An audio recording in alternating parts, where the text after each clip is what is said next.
హరీష్ రావు గారు I appreciate Sridhar Babu గారు. హరీష్ రావు గారు ఐ అప్రిషియేట్ శ్రీధర్ బాబు గారు. హరీష్ రావు గారు దయచేసి కన్క్లూడ్ చేయండి. గంట 40 నిమిషాలు ఎట్లా సార్ మీరు ఇట్లా మా టైం చెప్పితే ఇంతవరకు డీవియేషన్ పోగా గంట 40 నిమిషాలు మాట్లాడిండ్రు.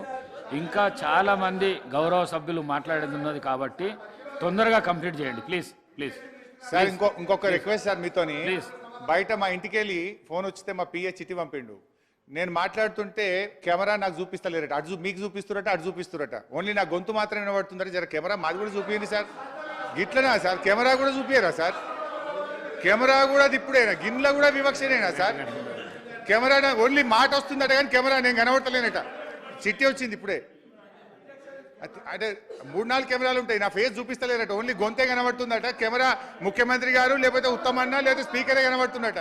ఇంత అన్యాయమా? అరే రే రే రే. అధ్యక్ష హౌస్ లో ఆ విధంగా ఉండదు సార్. చిట్టి చూపియాలా సార్? చూపియండి, చిట్టి చూపియండి. ఇప్పుడే నాకు చిట్టి వచ్చింది ఇంతకెళ్ళి. మా పిఏ పంపిండు, మా పిఏ పంపిండు. మీరు అలా మాట్లాడకండి దయచేసి. ఇంటికెళ్ళి ఫోన్ వచ్చిందట. దయచేసి అలా మాట్లాడకండి. మీరు సీనియర్ శాసనసభ్యులు, మీరు అట్లా ఉండదు, అలా ఉండదు. Thank you sir. ఉండకపోతే ఐఎమ్ హ్యాపీ. అన్నా నువ్వు కూర్చోవే, నువ్వు గవర్నమెంట్లో ఉన్నావు, విప్పు. సభను సమన్వయం చేయాలి, నువ్వు సభను ఆపడం కాదు, సమన్వయం చేయాలి. కూర్చో. అయితే అధ్యక్ష, గౌరవనీయులు శ్రీధర్ బాబు గారు మంచి మాట చెప్పారు. I appreciate him. వారు ఒక మంచి మాట అన్నారు శ్రీధర్ బాబు గారు. మా ప్రభుత్వం కష్టపడ్డది, మేము స్టార్ట్ చేసినాము, ఒకటి పూర్తి చేయలే కావచ్చు, మీరు చిత్తశుద్ధితో వాటిని పూర్తి చేయాలి అని అన్నారు. So I appreciate him. Exactly నేను కూడా అదే చెప్పాలనుకుంటున్నా. ఎందుకంటే అధ్యక్ష, నేను ఒక చిన్న ఉదాహరణ చెప్పి ఆ విషయానికి వస్తా. కల్వకుర్తి ప్రాజెక్టు కాంగ్రెస్ ప్రభుత్వ హయాంలో 2728 కోట్లు ఖర్చు పెట్టి 30 ఏళ్ల తర్వాత ఇచ్చిన నీళ్లు 13,000 ఎకరాలు. అంత మాత్రాన ఇది గత ప్రభుత్వం స్టార్ట్ చేసింది, పక్కకు పెట్టాలని మేము ఆలోచించలే. మేము చిత్తశుద్ధితో ప్రయత్నం చేసినాం. 3,07,000 ఎకరాలకు కల్వకుర్తి ఆయకట్టు మేము తీసుకుపోయాం. నెట్టంపాడు మీరు 2,300 కోట్లు ఖర్చు పెట్టి కేవలం 1,735 కోట్లు ఖర్చు పెట్టి 2,300 ఎకరాలకు మాత్రమే నీళ్లు ఇచ్చారు. ఇది గత ప్రభుత్వం స్టార్ట్ చేసింది, ఆపాలని మేము అనుకోలేదు. పెండింగ్ పనులు పూర్తి చేసి 1,39,700 ఎకరాలకు తీసుకెళ్లాం. భీమా మీరు 2,000 కోట్ల రూపాయలు ఖర్చు పెట్టి మీరు ఇచ్చిన ఆయకట్టు 12,000 మాత్రమే. కానీ మేము ఆ రోజు కష్టపడి దాని పెండింగ్ పనులు పేపర్ మీద నేను మాట్లాడుతా అంటే మా ఇంకన్న లేచి SLBC సంగతి అడిగే, మా కృష్ణారావు సాబ్ లేచి KRMP మాట్లాడే, మా బట్టన్న లేచి అదేంది మన రాజీవ్ సాగర్ ఇందిరా సాగర్ అని. నేను ఈ అన్నకు చెప్పాలన్నా, ఆ అన్నకు చెప్పాలన్నా, ఈ అన్నకు చెప్పాలన్నా, వైట్ పేపర్ మాట్లాడాలన్నా? టైం ఇవ్వండి, అందరికి చెప్తా. టైం ఇవ్వండి, రాత్రి 12 అయినా ఒక్కరికి సమాధానం చెప్పే సత్తా నాకున్నది. ఈయన మా టైం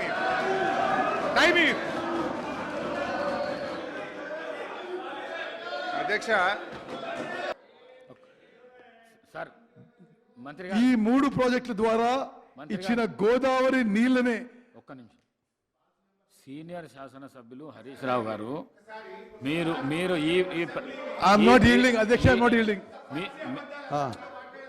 మీకు అవకాశం వచ్చినప్పుడు మీరు మాట్లాడండి.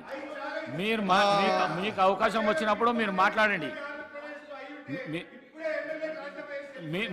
స్పీకర్ గారు మీకు అవకాశం సభలో మీకు అవకాశం వచ్చినప్పుడు మాట్లాడండి. దయచేసి పల్లా రాజేశ్వర రెడ్డి గారు, తన్నీర్ హరీష్ రావు గారు, మీకు అవకాశం వచ్చినప్పుడు మీరు మాట్లాడండి. సభను డిస్టర్బ్ చేయకండి. సభను disturb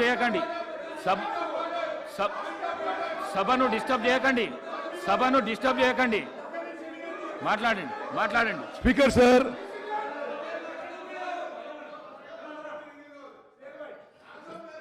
lower Maner dam, mid Maner dam, Yellampalli ప్రాజెక్టులు, ఈ 3 ప్రాజెక్టుల ద్వారా ఇచ్చిన గోదావరి నీళ్లనే గత ప్రభుత్వం కాళేశ్వరం నీళ్లుగా ప్రచారం చేసుకుంది.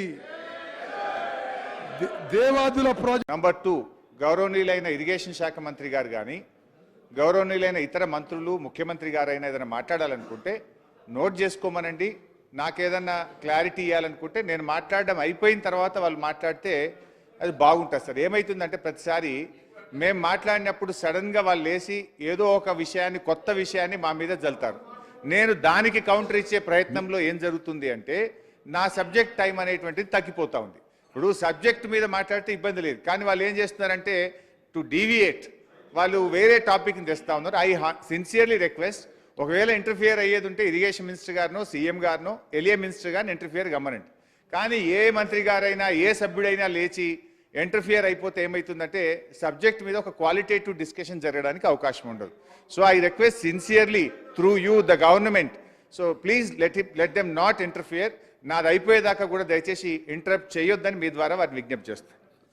అయితే అధ్యక్ష, హరీష్ రావు గారు, ఎస్ సార్, మీరు సీనియర్ సభ్యులు, ఎల్ఏ మినిస్టర్గా కూడా పనిచేశారు.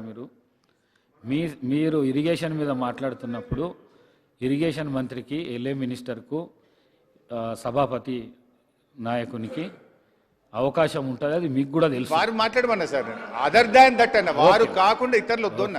యాక్చువల్గా కాళేశ్వరం కింద ఇప్పటిదాకా వచ్చిన ఆయకట్టు అధ్యక్ష ఇప్పుడు 98,500, మీది మీ ప్రకారం, వాస్తవానికి ఇంతకంటే ఎక్కువ ఉంది. మీ ప్రకారము మీరు ఇచ్చిన ప్రజెంటేషన్లో నుంచే చెప్తున్నాను నేను, 98,570 ఎకరాలు డైరెక్ట్ ఆయకట్టు ఇచ్చారని, 456 చెరువులు కాళేశ్వరం కెనాల్స్ కింద నింపడం ద్వారా 39,146 ఎకరాల ఆయకట్టు వచ్చిందని, 2,143 చెరువులు ఎస్ఆర్ఎస్పి స్టేజ్ 1, 2 కింద 1,67,000 ఎకరాలకు సప్లిమెంటేషన్ చేశామని, అదేవిధంగా స్టేజ్ 1, స్టేజ్ 2కు కాళేశ్వరం నీళ్లు తక్కువ పడ్డప్పుడు 2 తళ్లకు 3 తళ్లకు దాదాపు 17 లక్షల ఎకరాల స్థిరీకరణకు ఇది ఉపయోగపడ్డదని, అదేవిధంగా మెదక్ జిల్లాలో హల్దీ, కూడవెల్లి వాగులోకి కూడా మరి ఆ చెక్ డ్యాంలకు, తద్వారా చెరువులకు నీళ్లు పడడం ద్వారా 20,576 ఎకరాలకు మరి ఇక్కడ కూడా ఆయకట్టు ఇచ్చినట్టుగా మీ యొక్క ప్రజెంటేషన్లోనే నేను చూసి చదువుతా ఉన్నాను అధ్యక్ష. అంటే దాదాపు కాళేశ్వరం మీద కొత్త ఆయకట్టు, స్థిరీకరణ కలిపి దాదాపు 20 లక్షల ఎకరాల వరకు కూడా మేలు జరిగింది. కానీ మీరు ఎంతసేపు కొత్త ఆయకట్టును మాత్రమే చూపిస్తూ చెరువుల కింద వచ్చిన ఆయకట్టు, చెక్ డ్యాంల కింద వచ్చిన ఆయకట్టు, స్థిరీకరణ కింద వచ్చినటువంటి ఆయకట్టును చూపించకపోవడం అనేటువంటిది కరెక్ట్ కాదు. అయితే అది మీదికి ఎక్కువ చూస్తా.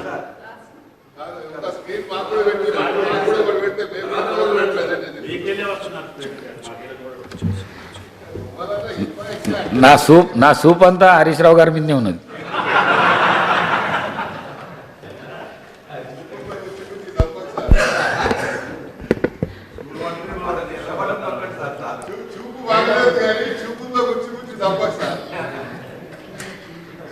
Now I